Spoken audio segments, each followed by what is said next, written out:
stage for the delivery of the budget statement for the financial year 2024-2025 on the 13th of June. Now, we are just days away from that. It is a bill that has elicited a lot of debate, drawing different opinions from different sectors. But what do Kenyans really know about the Finance Bill 2024? Well, a research by Infotrack indicates that 46% of Kenyans have an idea of what this bill actually means. My name is Brian Amuai. Welcome to K24 Evening Edition. Our sign language interpreter tonight is Walter Asewe. But first, these are the top stories tonight.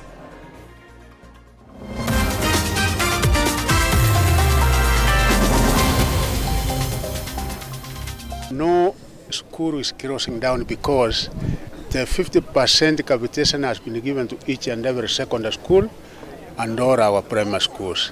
Tonight, Education Cabinet Secretary Ezekiel Mashogu assures schools of receiving 30% capitation for the second term within this month, ensuring that no school will close. President William Ruto's office receives an additional 1 billion Kenya shillings, with his deputy's office getting 597 million, while key sectors like education, health, agriculture and transport face budget reductions. We want to ensure that each and every Kenyan is fairly treated, equally treated.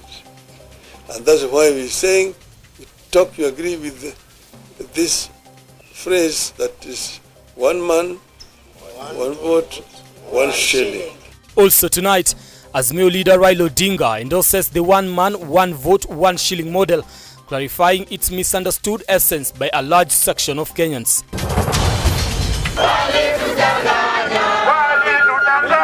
And various organizations expressed their views on the Finance Bill 2024, with Coca-Cola Company warning of relocating its business elsewhere in Africa due to potential implications of the bill.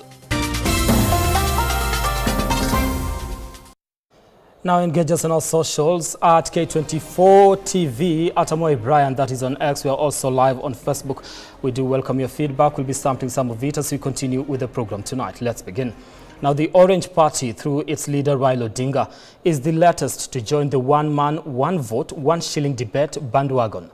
Now, the opposition leader, who spoke during a meeting with the Limuru 3 conveners, said it is time the nation had a conversation on the revenue sharing formula, insisting it will ensure equity across the country. Now, the debate on the revenue sharing formula is one of the resolutions of the Limuru 3 meeting, which Odinga has fully endorsed. They walked to Chungwa House to present their resolutions from the Limuru 3 meeting last month. Limuru 3 conveners on Thursday met with the ODM party leadership led by Raila Odinga to present their resolutions to the Orange Party. Part of the resolution was the one man, one vote, one shilling revenue sharing formula, which Odinga now says he fully supports, drawing similarities from the defunct BBI. You agree with this phrase that is one man, one vote, one shilling. I agree totally with this. I'm never a populist. I always talk with my mind openly. I know that it may not be very popular in some quarters, but let us have this conversation. As a people, let us have this conversation. The debate has elicited a lot of reactions from different players.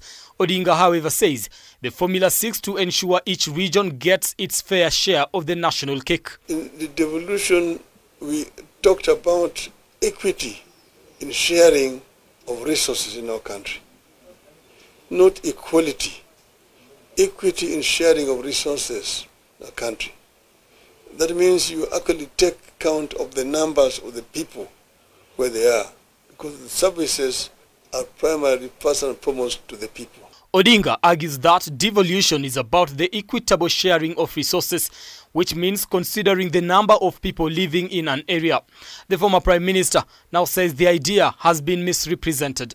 Somehow this thing has been misrepresented as if it is discriminating against other parts of our country. Nothing could be further from the truth. It is not a question of discrimination. We want to ensure that each and every Kenyan gets a fair share of resources created by our sweat.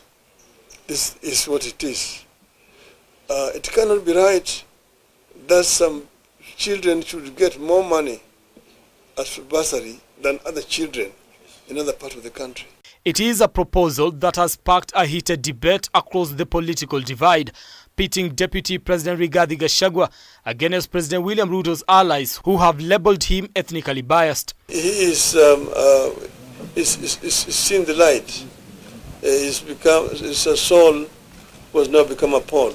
Leaders from the Mount Kenya region have been at the forefront championing for the formula, citing the current model's inadequacy in addressing development needs. Under the current revenue sharing formula, population covers 45%, basic equal share covers 25%, poverty covers 20%, land area covers 8%, and fiscal responsibility covers 2%. Leaders from the Mount Kenya region argued that this distribution leaves densely populated counties with minimal resources for development. Now, despite vouching for prudent use of public resources, President William Ruto's office will get an additional 1 billion Kenya shillings and that of his deputy 597 million in the upcoming fiscal year, while key sectors such as education, health, agriculture, transport have received a significant reduction amounting to billions of shillings. Joel Chacha with the details. As the Treasury Cabinet Secretary Professor Njuguna Ndungu prepares to read the 2024-2025 budget in Parliament next week on Thursday, it's now imagined that President William Ruto has been preaching water but drinking wine. The budget of the office of the President is set to rise by 1 billion Kenya shillings and that of his deputy by 597 million, despite promises of fiscal discipline. The opulence and maybe the sensitivity that this government works on, because when you're telling other ministries to cut down on the expenses, which are very crucial ministries, any government that believes in the future of its populace should always invest in educating its citizens. It is not a must that what is in the budget proposal will finally yield to an expenditure. However, key sectors are the biggest losers, with education facing a reduction of 30 billion Kenya shillings, agriculture 14 billion, health 7.8 billion, trade, industry and MSMEs 2.6 billion, transport 39 billion, and energy, petroleum and mining 22.7 billion Kenya shillings. University model, I don't know who brought it to this country, of admissions cannot work. So the chair of budget must relook into this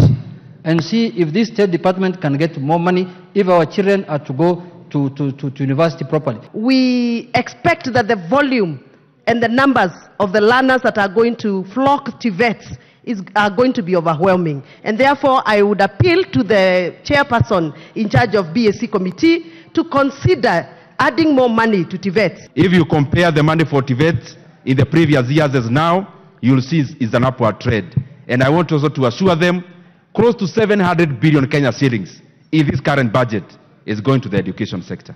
The total budget for the upcoming fiscal year stands at 3.91 trillion, with revenue targets set at 2.9 trillion, raising concerns over the ambitious revenue collection, given challenges experienced by the KRA in the current fiscal year. This also boils down to the issue of trying to impress our lenders out there by coming up with unrealistic targets that will only go far too much in hurting our people. Joel Chacha, K24 TV, Nairobi. Now, Kenya is on the brink of losing 23 billion Kenya shillings investment by Coca-Cola and over 3,000 job opportunities if the Finance Bill 2024 is adopted as proposed. The company's top management has expressed serious concerns about the impact of the new tax regime on their operations. David Kagina now reports. Day of public hearing on the 2024 Finance Bill, Coca-Cola has joined the growing list of opponents to the proposed eco-tax, which would increase the cost of goods packaged in plastic products. The company highlights that their ongoing environmental conservation efforts have been fruitful, creating jobs for many, and that imposing an environmental tax would greatly hinder this progress and lead to job losses. The levy we see that could be an impediment to the implementation of the Sustainable Waste Management Act, and also will hinder investments in the circular economy. Not only will we be impacted as a business, but also our partners across the value chain. Our distributors will need to maintain their margin and we could see them also taking price as their margins get squeezed.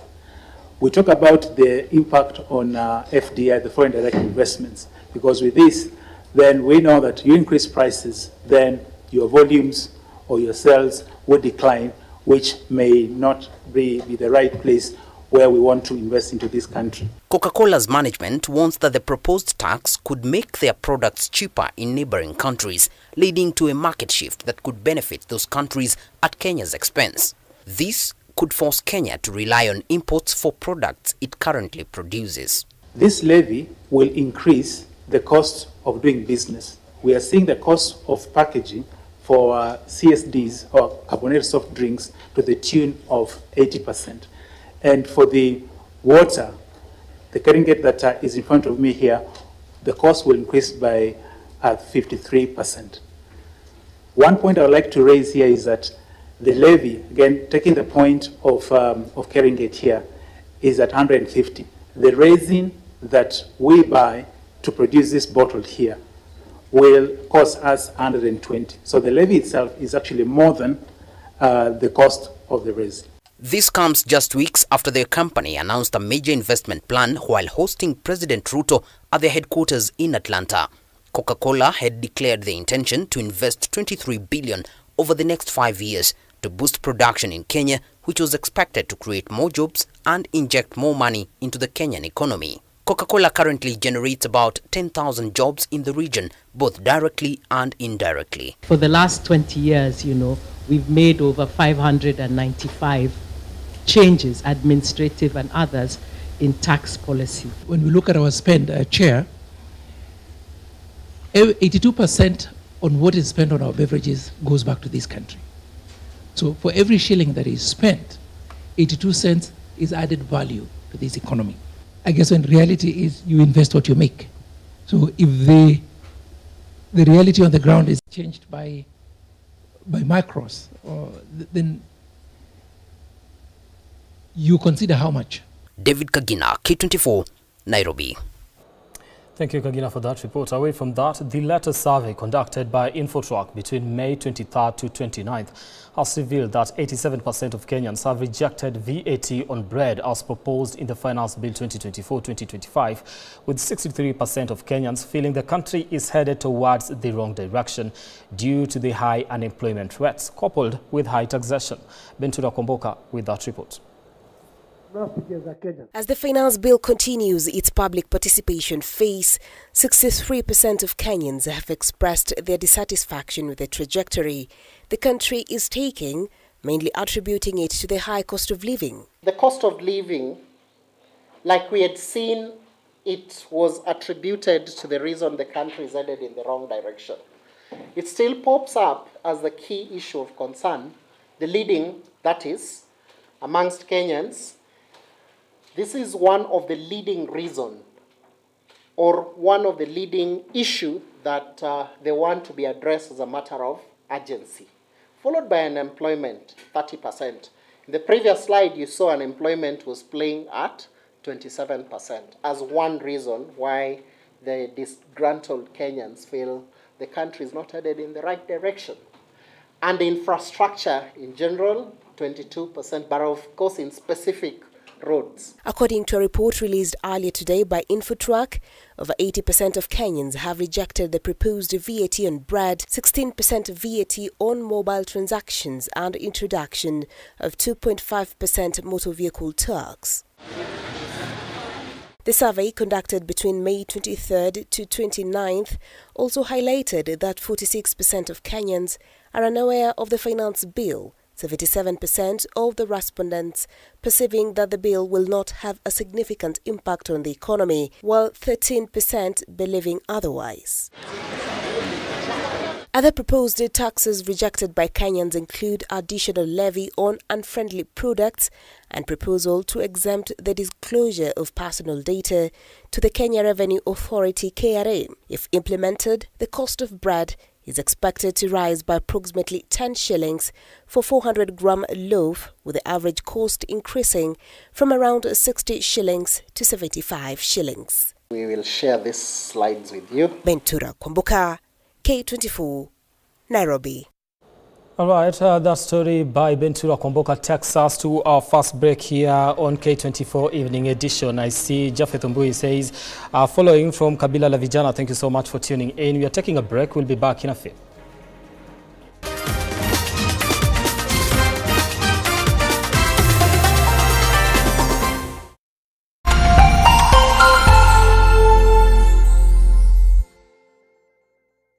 Cheza kama wewe na cheza sita. Ushinde hadi mara 5,000 ya beti yako teke teke.